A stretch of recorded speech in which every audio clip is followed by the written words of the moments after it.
Matapos asikasuhin ng girls sa Ultimate Eye ang kanilang laundry, si Marco ipinatawag sa confession room.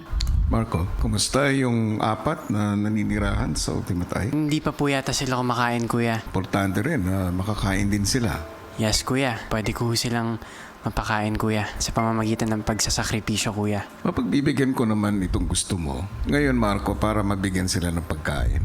Isang karagdagang sakripisyo ang kailangan mong gawin. Dahil sa tuwing maririnig mo ang hudyat na ito, nangangahulugan ito na kinakailangan mo silang ilipat ng ibang pwesto. At kung magagawa mo ito sa aking itatakda na oras, ay mabibigyan mo sila ng 4 na plato ng pagkain. Okay, kuya. Si Marco agad na pinuntahan ang mga nasa Ultimate Eye. Every time na may hudyat na ping, ililipat ko kayo ng pwesto. Ay! Hanggang sa takdang oras para mabigyan ko kayo ng 4 plates. Wow. Yes. Nang biglang, Kapag umorder ako sa... Oh! Okay. Mag-exercise tayo. Gusto niyo dito? Kahit saan. Ikaw bahala. sinimulan na ni Marco na ilipat muli ang girls. Kita ko po siya kaya nahihirapan, tapos di ko po siya matulungan po, Kuya. Mag-around the world tayo.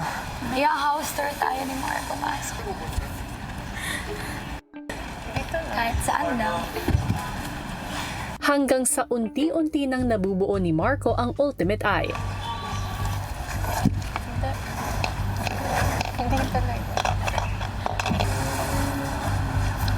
Ilang sandali pa si Marco nakahanap ng tiyempo para magpahinga.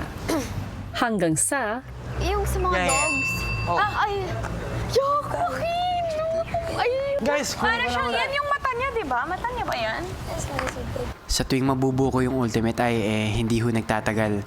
Naririnig ko na ulit yung hudyat para lumipat naman sa ibang pwesto, kuya. Doon ko talaga naramdaman yung sakit sa katawan, kuya. Kasi kapag ka napapahinga ka, mas doon siya sumasakit, kuya.